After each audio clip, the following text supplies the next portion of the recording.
আচ্ছা, আমার জিরোটা কেটে গেছিল। যাই হোক, আমরা হচ্ছে টোটাল মোল পাইছি হচ্ছে 4 - 2x, আর এক্সটা আমরা হচ্ছে আগে পাইছি 0.4। তাহলে পি অফ NH3 মানে NH3 এর আংশিক চাপ কি হবে?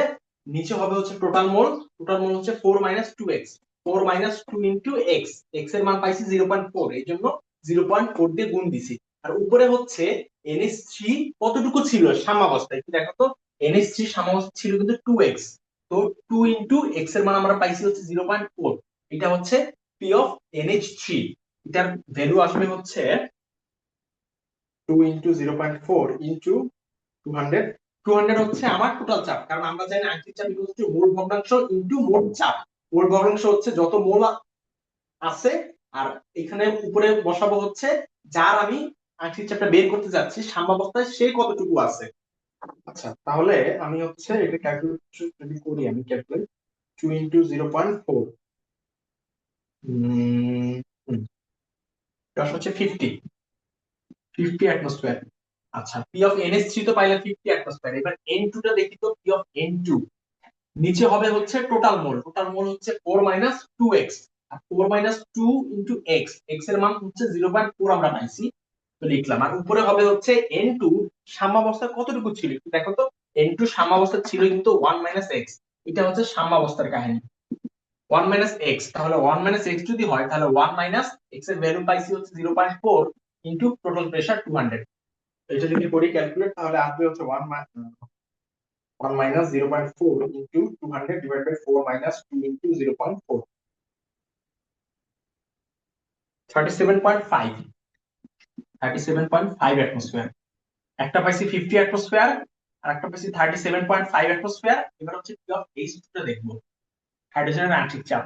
হাইড্রোজেন নিচে হবে হচ্ছে টোটাল মোল 4 - 2 ইন্টু 0.4। কেন 4 - 2 ইন্টু 0.4? দেখো, টোটাল মোলটা আমরা পাইছি 4 - 2x, আর x এর ভ্যালু আমরা পাইছি 0.4। তো 4 - 2 ইন্টু 0.4। আর উপরে হচ্ছে H2 সাম্যাবস্থা কতটুকু ছিল, দেখো H2 সাম্যাবস্থা ছিল হচ্ছে 3 - 3x। তো 3 - 3 ইন্টু x, x এর ভ্যালু হচ্ছে 0.4 ইন্টু টোটাল প্রেসার 200। আমরা একটু দেখি এটা কত আসে। এটা হবে 3 - 3 ইন্টু 0.4, এটা হবে 4 - 2 ইন্টু 0.4 ইন্টু 200। এটা আসা হচ্ছে 112.5, 112.5 অ্যাটমসফিয়ার। তুমি যদি এই তিনটা যোগ করো, দেখবা হচ্ছে টোটাল প্রেসারের সমান হচ্ছে মানে টোটাল প্রেসারের সমান তুমি পাচ্ছ 200 হবে, তিনটা যদি যোগ করি। কারণ এইখানে N2 H2 আর NH3 বাদে তো আর কিছু নাই। তার মানে তিনটার আংশিক চাপ আমি পাইছি, তিনটার আংশিক চাপ যোগ করলে যা হবে ওইটা তো টোটাল প্রেসারই হবে, তাই না? তো এখন এই যে তিনটার আংশিক চাপ আমি পাইছি, এগুলো সব হচ্ছে এই যে একদম এই ইকুয়েশন, এই ইকুয়েশন হচ্ছে আমি বসাই দিব এখন। তাহলে এই ইকুয়েশন যদি বসাই, NH3 এর আংশিক চাপ দেখো কত পাইছি, 50। এর উপরে হবে 50। নিচে N2 এর আংশিক চাপ কত দেখো, 37.5, 37.5। উপরে আছে হচ্ছে পাওয়ার হাফ, দিলাম। ইনটু H2 এর আংশিক চাপ পাইছি হচ্ছে 112.5, আর পাওয়ার আছে হচ্ছে 3/2। তো 112.5 পাওয়ারটা হবে 3/2। তো এটাকে ক্যালকুলেট করলে আমার আসে হচ্ছে উপরে 50, নিচে হচ্ছে 37.5, 1/2 ইন্টু 112.5 পাওয়ার 3/2। আমার অ্যান্সারটা আসে হচ্ছে 6.84, 6.84 ইন্টু 10⁻³ এটা আসে হচ্ছে আমার কেপি। এটি হচ্ছে আমাকে বের করতে বলছে কেপিটা কত। দেখো 6.84, আশা করি দেখা যাচ্ছে এই গণিতে। 6.84 ইন্টু 10⁻³ এই হচ্ছে আমার কেপি, এটি হচ্ছে অ্যান্সার। আশা করি এই ম্যাথটা বুঝছো। এই ম্যাথটা শুধুমাত্র দেখো, এই বিক্রিয়াটা আমার কখন কাজে লাগতেছে, এই বিক্রিয়াটা জাস্ট একটা জায়গায় কাজে লাগতেছে, সেটা হচ্ছে আমি কেপি এর যে সূত্রটা বের করতেছি মানে সূত্রটা লিখতেছি, ওই টাইমে এই যে পাওয়ার পাওয়ার দেওয়ার টাইমে আমি জাস্ট এই ইকুয়েশনটা দেখবো। এছাড়া এই ইকুয়েশনের কোনো কাজ নাই। এটাকে আমি দেখো মানে নরমাল করার জন্য 2 দিয়ে গুণ দিছি, দেওয়ার পরে 2 আর 2 কাটাকাটি চলে গেছে। দেখো এখানে একটু ডাউট হতে পারে যে হাফ N2, এখানে 2 2 কিভাবে কেটে আমরা n লিখি, তাই না? আচ্ছা, হাফ N2 ছিল। ইনটু কত ছিল, হাফ ইনটু, আচ্ছা জাস্ট 2 দিয়ে গুণ দিছি, দরকার নেই এটা বুঝি করার। হাফ ইনটু দেখি, এটা এখন দরকার নেই কারণ এখানে হচ্ছে আমার লাগতেছে না এটা, এটা বলে মাথা নষ্ট করার দেখো তাহলে এই ম্যাথটা আরেকবার আমি একটু রিকল করি যে কি এখানে করছি আমি। আমার একটা ইকুয়েশন দেয়া ছিল এবং আমাকে বলছে সাম্যাবস্থায় 25 মোল পার্সেন্ট NH3 বর্তমান, মানে সাম্যাবস্থায় টোটাল যে মোল সংখ্যা তার 25% হচ্ছে আমার NH3 থাকে। তো ওইখান থেকে আমি দেখছি টোটাল মোল হচ্ছে 4 - 2x, তো এইটা 25% হচ্ছে NH3।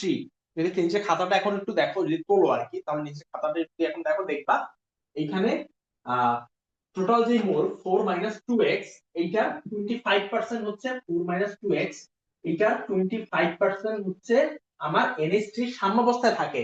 আর আমি ইকুয়েশনে দেখতেছি মানে আমার যে বিক্রিয়া ওইখানে দেখতেছি NH3 সাম্যাবস্থায় আছে হচ্ছে 2x। ঠিক আছে, তো এইখান থেকে আমার x এর ভ্যালুটা আসা হচ্ছে 0.4। এক্স এর ভ্যালু যেহেতু পেয়ে গেছি, তো উপরে আমি ওই যে কি বলে 1 থেকে এক্স মাইনাস দিছি, 3 - 3x করছি, এখানে সবগুলোর কিন্তু আমি ভ্যালু হচ্ছে পেয়ে যাচ্ছি। তো ওইখান থেকে আমি আংশিক চাপ NH3 N2 আর H2 এর আংশিক চাপটা আমি বের করতেছি। আর আংশিক চাপ বের করার টাইমেও আমি এই ইকুয়েশনটা দেখবো, যেটা আমরা নরমালি হচ্ছে বের করছি। এই ইকুয়েশনটা হচ্ছে আমরা, সরি এই বিক্রিয়াটা হচ্ছে আমরা দেখবো, মানে পরের যেটা N2 যেখানে সিঙ্গেল, মানে আগে N2 এর আগে 1, ওই ইকুয়েশনটা দেখবো আমরা। কেন এই ইকুয়েশনটা আমরা কি করছি, মানে 2 দিয়ে কেন গুণ, মানে আমার যে ইকুয়েশন দেয়া ছিল কোশ্চেনে, ওইখানে আমি কেন 2 দিয়ে গুণ দেওয়ার পরে এই ইকুয়েশনটা আমি আনছি, কারণ হচ্ছে আমার ক্যালকুলেশনের সুবিধার জন্য আমি এই ইকুয়েশনটা করে নিছি, সরি এই বিক্রিয়াটা করে নিছি। তো এইখান থেকে হচ্ছে আমি সলভ করছি, বাট একটা জায়গায় আমার এই ইকুয়েশনটা কাজে লাগছে বা ফার্স্ট এই বিক্রিয়াটা কাজে লাগছে বা ফার্স্ট বিক্রিয়াটা কাজে লাগছে, সেটা হচ্ছে কেপি এর ক্ষেত্রে। কেপি এর ক্ষেত্রে দেখো পি অফ N2, এটার উপরে পাওয়ার আমি কোন কার হিসাবে দিব, এই বিক্রিয়ার ক্ষেত্রে নাকি এই বিক্রিয়ার ক্ষেত্রে। অ্যানসার হচ্ছে আমার কোশ্চেন যেটা দেয়া থাকবে ওই বিক্রিয়ার অনুযায়ী আমি হচ্ছে পাওয়ারটা দিব, ওইটাই করছি। এবং আলটিমেটলি নরমালি লাস্টে হচ্ছে NH3 N2 আর H2 এর মানে সবগুলো আংশিক বের করে এই এক নাম্বার ইকুয়েশনে বসাইছি। লাস্টে আমার অ্যানসার আসছে 6.84 × 10⁻³ ঠিক মতো দেখে থাকো, আশা করি এই ম্যাথটা বুঝবা। এখন আহ এটা এমসিকিউ একটু দেখো, এটা একটা এমসিকিউ, এটা মনে হয় না, আমি মিস করে গেছি। কেপি আর কেসি এর মান কখনো 0 অথবা 0 হতে পারে না, এটা কেন লিখি বড় করে। কেপি ও কেসি এর মান 0 কিংবা অসীম হতে পারে না, কোনো কখনো 2 মার্কে এটা আসে কেন। আচ্ছা, মাঝে মাঝে 2 মার্কের জন্য এটা আসে আর কি, যে কেপি আর কেসি এর মান 0 অথবা অসীম হতে পারে না, এটার কারণটা কি আর কি। আমরা একটু দেখি কেপি এর বা কেসি এর সূত্রটা কি। কেসি এর সূত্র ছিল হচ্ছে, আচ্ছা আগে এখানে একটা বিক্রিয়া লিখি, A প্লাস B উভমুখী বিক্রিয়া তৈরি হইছে C প্লাস D। আচ্ছা, তাহলে কেসি হবে হচ্ছে উৎপাদ সমূহের ঘনমাত্রার গুণফল। অবশ্যই কেসিটা হইতে হবে, মানে যে উৎপাদগুলো আমি দেখবো ওই উৎপাদ হইতে হবে হচ্ছে তরল অথবা গ্যাস, মানে তরল আর গ্যাসই হচ্ছে আমরা কনসিডার করব, সলিড হলে ওইটা বাদ। উৎপাদ সমূহের ঘনমাত্রার গুণফল। আচ্ছা, এই কথাগুলো তো আমরা আগেই বলে আসছি যে কখন গ্যাস দেখবো, কখন সলিড মানে বাদ দিব, কোন কেসি এর ক্ষেত্রে কি দেখবো। কেসি এর ক্ষেত্রে শুধুমাত্র আমরা নিব হচ্ছে তরল আর গ্যাস, আর কেপি এর ক্ষেত্রে শুধুমাত্র গ্যাস নিব, আর ডেল এন এর ক্ষেত্রে শুধুমাত্র গ্যাস নিব। ঠিক আছে, তো যাই হোক, উৎপাদ সমূহের ঘনমাত্রার গুণফল নিচে হবে বিক্রিয়ক সমূহের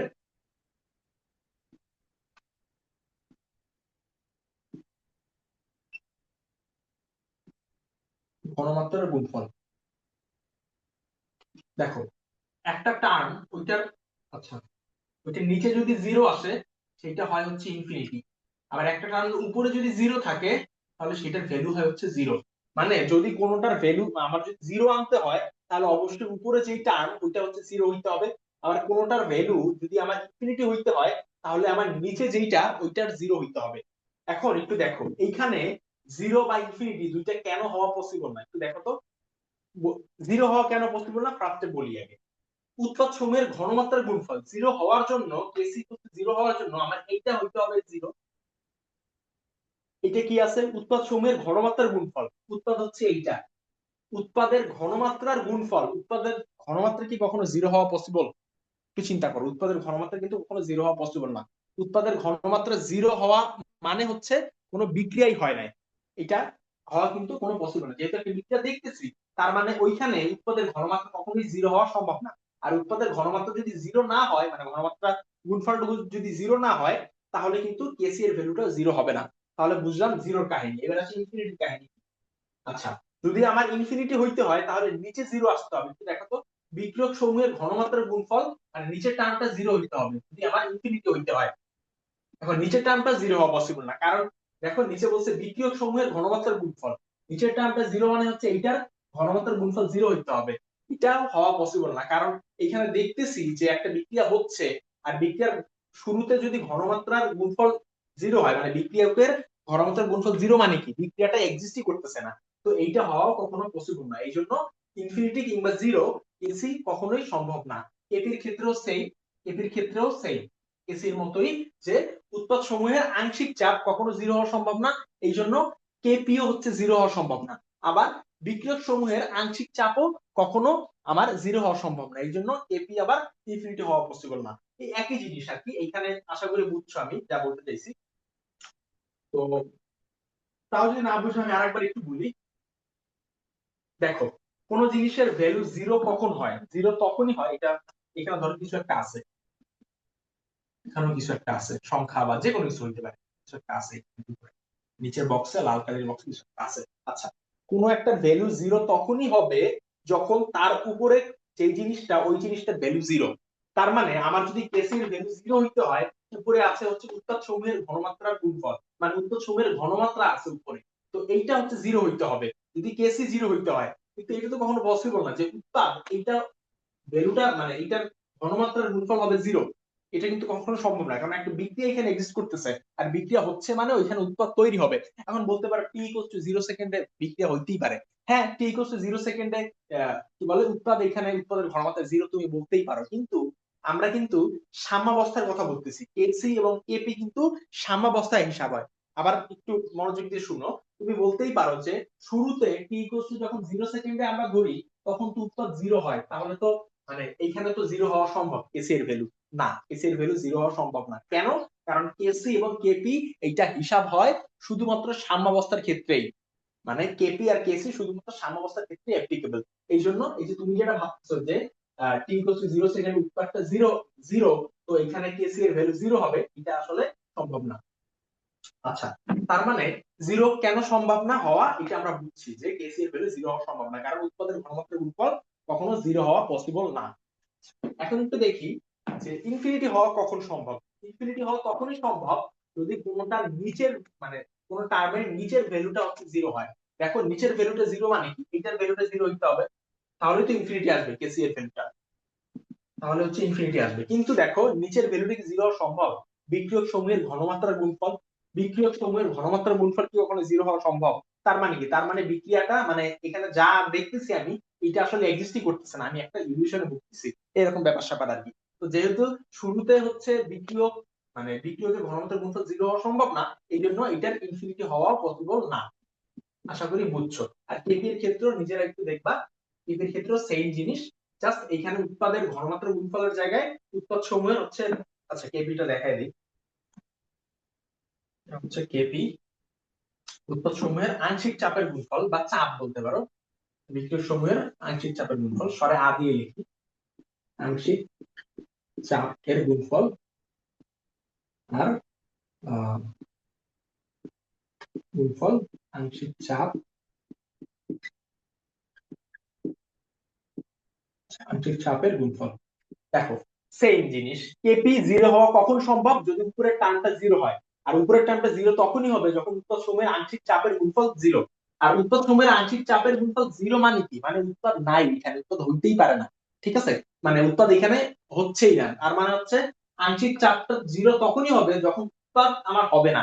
আর সাম্যাবস্থায় অলওয়েজ উৎপাদ হয়, এটা আমরা জানি। তো উপরের টার্মটা জিরো হওয়া সম্ভব না, আর জিরো হওয়া যেহেতু সম্ভব না, তো কেপি এর ভ্যালুটাও জিরো হওয়া সম্ভব না। আচ্ছা, এবার দেখি ইনফিনিটি হওয়া কখন সম্ভব। ইনফিনিটি হওয়ার জন্য এই নিচের ভ্যালুটার মান আসতে হবে জিরো, তাহলে হচ্ছে ইনফিনিটি আসবে। নিচের নিচের মানে টার্মটা কি? টার্মটা হচ্ছে বিক্রিয়ক সমূহের আংশিক চাপের গুণফল। আর বিক্রিয়ক সমূহের আংশিক চাপের গুণফল জিরো হওয়া সম্ভব না। কেন সম্ভব না? তার মানে যদি জিরো হয় তার মানে বিক্রিয়াটা হচ্ছে না। আর বিক্রিয়াটা না হলে নিচের টার্মটা মানে জিরো হওয়া হচ্ছে মানে, আবার বলি, বিক্রিয়ক সমূহের আংশিক চাপের গুণফল এইটা হচ্ছে জিরো হওয়া সম্ভব না। কেন? কারণ বিক্রিয়ক সমূহের আংশিক চাপের গুণফল জিরো মানে কি? একটা জায়গায় চাপ জিরো মানে হচ্ছে ওইখানে কোনো গ্যাস নাই। ঠিক আছে, আর কোনো গ্যাস নাই এটাও তো সম্ভব না, কারণ একটা বিক্রিয়া হচ্ছে, স্বাভাবিক মানে গ্যাস তো থাকবেই, তাই না? আর গ্যাস যেহেতু থাকবে, বিক্রিয়া যেহেতু হচ্ছে, তার মানে আমার শুরুতে মানে বিক্রিয়কের ঘনমাত্রার গুণফলটা জিরো হওয়া সম্ভব না। বিক্রিয়কের ঘনমাত্রার গুণফল যদি জিরো না হয়, তাহলে এই টার্মটা ইনফিনিটি হওয়াও সম্ভব না। আশা করি বুঝছি আমরা।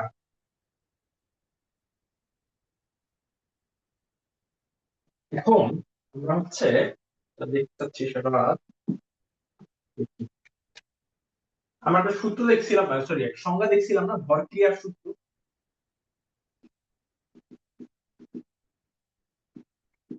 নির্দিষ্ট তাপমাত্রায় কি ছিল সূত্রটা? নির্দিষ্ট তাপমাত্রায় কোন বিক্রিয়ার হার, নির্দিষ্ট তাপমাত্রায় কোন বিক্রিয়ার হার বিক্রিয়ক সমূহের সক্রিয় ভরের সমানুপাতিক। বিক্রিয়কের হার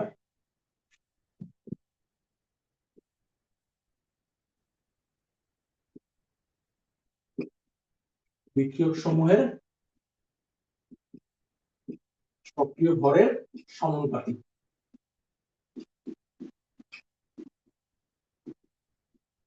সমানুপাতিক সক্রিয় ভর মানে হচ্ছে আমরা দেখছিলাম দুইটা জিনিস, একটা হচ্ছে মোলার ঘনমাত্রা আর একটা হচ্ছে আংশিক চাপ।